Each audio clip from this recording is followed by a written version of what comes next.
عن أبي هريرة رضي الله تعالى عنه قال سمعت رسول الله صلى الله عليه وسلم يقول كان رجلان في بني إسرائيل فكان أحدهما يذنب والآخر مجتهد في العباد আবু হুরায়রা রাদিয়াল্লাহু তাআলা আনহু বলেন আমি নবী সাল্লাল্লাহু আলাইহি ওয়াসাল্লামের কাছ থেকে শুনেছি রাসূল সাল্লাল্লাহু আলাইহি ওয়াসাল্লাম বলেছেন বনী ইসরাঈলদের মধ্যে দুইজন বন্ধু ছিল, দুইজন ব্যক্তি এমন ছিল তাদের একজন ছিল আল্লাহওয়ালা বুজুর্গ ইবাদত করনেওয়ালা আবেদ, আর একজন ছিল নাফরমান গুনাহগার। নাফরমান যে গুনাহগার সব সময় গুনাহের মধ্যে লিপ্ত থাকতো, সারাক্ষণ শুধু গুনাহ আর গুনাহ করত। আবেদ বান্দা রাত ভর ইবাদত করত, দিনে রোজা রাখত। ওই আবেদ বান্দা যখনই তার গুনাহগার বন্ধুকে দেখতো বলতো বন্ধু আর কত গুনাহ করবি, এখন থেকে গুনাহ ছেড়ে দে। এভাবে যখনই দেখতো তখনই গুনাহ থেকে বাধা দিত। যখনই তার সঙ্গে সাক্ষাৎ হতো গুনাহ করতে নিষেধ করত। একদিন ইবাদত করনেওয়ালা ব্যক্তি আবেদ বান্দা দেখলো বন্ধু গুনাহের মধ্যে জড়িত হয়ে পড়লো। বলে বন্ধু এমন পাপ তুই আর করবি না, এমন গুনাহের মধ্যে তুই আর যাইস না, আয় গুনাহ থেকে ফিরে আয়। এই কথা বলার কারণে গুনাহগার বন্ধু একদিন রাগ করে বলে ফেললো ফাকালা খাল্লিনি রাব্বি আবউইসতা আলাইয়া রাকিবান। কি আল্লাহ পাক তোরে কি জমিনের মধ্যে এই জন্যই পাঠিয়েছে আমার পিছনে সারাক্ষণ লেগে থাকবি আর আমাকে শুধু বলবি গুনাহ করিস না, গুনাহ করিস না, এটা করিস না, সেটা করিস না, এই জন্যই কি আল্লাহ পাক তোরে জমিনে পাঠিয়েছে? তোর আর কোনো খেয়ে দেয় কাজ নাই? এই ধরনের লোক আছে না নাই? কথা কয় না, আছে না নাই?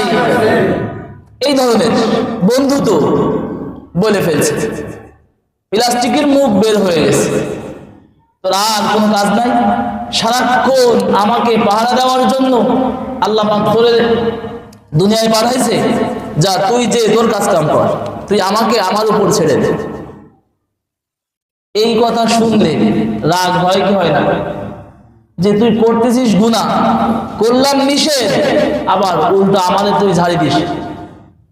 রাগ হয়েছে বন্ধু। আবেদ বন্ধু রাগের চোটে কসম করলো ফাকালা ওয়াল্লাহ, আল্লাহর কসম লা ইয়াগফিরুল্লাহু লাক, আল্লাহ তাআলা তোকে ক্ষমা করবেন না। নাউজুবিল্লাহ বলেন, আল্লাহ তাআলা তোর মাফ করবে না। এত বড় সাহস তুই আমার উপর ঝাড়ি দিস? হ্যাঁ তুই পাপ করিস, আমি তোর নিষেধ করলাম, খারাপটা কি বললাম? আওয়ালা ইউদখিলুকাল্লাহুল জান্নাহ, এবং তোকে কশিন কালেও জান্নাতে প্রবেশ করাবে না। নাউজুবিল্লাহ, মানে তোর জন্য জান্নাত হারাম, আল্লাহ পাক তোরে ক্ষমা করবে না। দুইজন বন্ধুর ইন্তেকাল হয়ে যায়। রাসূল সাল্লাল্লাহু আলাইহি ওয়াসাল্লাম বলেন দুইজন ব্যক্তিকে আল্লাহর কাছে পেশ করা হলো। আল্লাহ তাআলা আবেদকারী ইবাদত করনেওয়ালা ব্যক্তিকে বলল, এই দায়িত্ব তোমাকে দিয়ে দিয়েছে, আমার ব্যাপারে এই ধরনের কথাবার্তা বলার জন্য কে তোমাকে বলেছে? তুমি কি আমার দয়া সম্পর্কে জানো? তুমি কি আমার মায়া সম্পর্কে জানো? তুমি কি আমার ক্ষমা সম্পর্কে জানো? আমি আল্লাহর ব্যাপারে তোমার কি ধারণা আছে? আল্লাহ তাআলা রাগান্বিত হয়ে গুনাহগার ব্যক্তিকে বললেন, যাও তুমি আমার দয়ায় জান্নাতে প্রবেশ করো। আরো আস্তে কোন সুবহানাল্লাহ, আরো চিৎকার দিয়ে বলি সুবহানাল্লাহ। আবেদকারী বান্দাকে বললেন, একে জাহান্নামের মধ্যে নিক্ষেপ করে দাও। হাদিস শেষ। ফাকালা আবু হুরায়রা ওয়াল্লাযী নাফসি বিয়াদিহি লাতাকাল্লামা বিকালিমাতিন আও বাকাদ দুনিয়া ওয়া আখিরাহ। আবু হুরায়রা রাদিয়াল্লাহু তাআলা আনহু বলেন, এই হাদিস শোনার পর একটা চিৎকার দিয়ে বললেন, ওই রব্বে কাবার কসম, যে আল্লাহর হাতে আমি আবু হুরায়রার জান, শুধুমাত্র এই কথা বলার কারণে তার দুনিয়াও শেষ, তার আখিরাতও শেষ। এই জন্য তো রাসূল বলেন, নাম সামাতা নাজাত, যে চুপ থাকলো সে নাজাত পেয়ে গেল। এই জন্যই তো রাসূল বলেছেন, যে ব্যক্তি তার জবানের জামানত, তার জবানের ব্যাপারে যদি কোনো ব্যক্তি, যদি কোনো মুসলমান তার এই জিহ্বাটাকে নিয়ন্ত্রণ করতে পারে, রাসূল সাল্লাল্লাহু আলাইহি ওয়াসাল্লাম তার জন্য জান্নাতের জামিনদার হয়ে গিয়েছে। এই জন্য সব সময় বেশি কথা বলা যাবে না। পারবো তো ইনশাআল্লাহ? পারবো তো ইনশাআল্লাহ? আল্লাহ তাআলা আমাদেরকে তৌফিক দান করে। আরো জোরে বলেন আমিন। আরো চিৎকার দিয়ে পড়ে আমিন। সম্মানিত হাজিরিন, নবীজি সাল্লাল্লাহু আলাইহি ওয়াসাল্লামের গুণ ছিল, অভ্যাস ছিল চুপ থাকা। রাসূল সাল্লাল্লাহু আলাইহি ওয়াসাল্লামের একজন সাহাবী عن جابر بن سمرة رضي الله تعالى عنه قال جالست النبي صلى الله عليه وسلم أكثر من 100 مرة। জাবের ইবনে সামুরা রাদিয়াল্লাহু তাআলা আনহু বলেন, আমি নবীজি সাল্লাল্লাহু আলাইহি ওয়াসাল্লামের সাথে 100 বরং তার চেয়ে অধিক মজলিসে আমি উপস্থিত ছিলাম। 100 অথবা 100-র বেশি মজলিসে আমি রাসূল সাল্লাল্লাহু আলাইহি ওয়াসাল্লামের সঙ্গে উপস্থিত ছিলাম। ফাকানা আসহাবুহু ইয়াতানাশাদুনা الشعر ويتذاكرون أشياء من أمر الجاهلية وهو ساكت فربما تبسم معهم।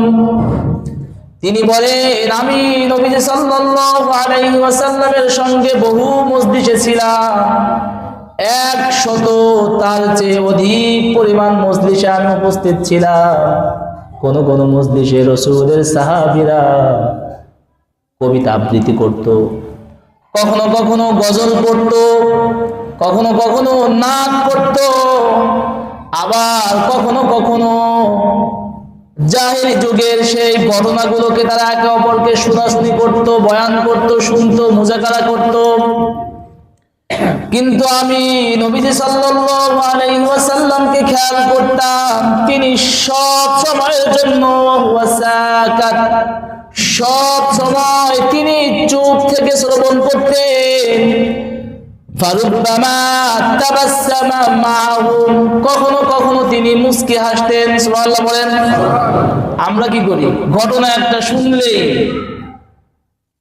এত চিৎকার দিয়ে হাসি, আমাদের হাসি শুনে আরো দুইজন না শোনা সত্ত্বেও, না বোঝা সত্ত্বেও আগে এখানে ঘেসে নেই যে আগে হাসি, এরপরে শুনবো যে কি হয়েছে ঘটনাটা কি।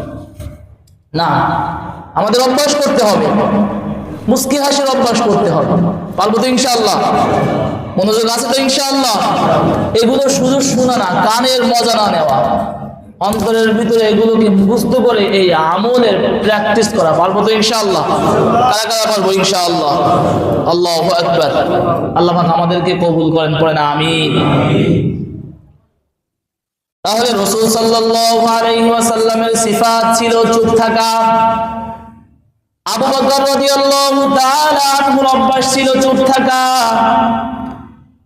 عن عمر رضي الله تعالى عنه دخل على أبي بكر الصديق وهو يجبذ لسانه قال عمر ما غفر الله لك।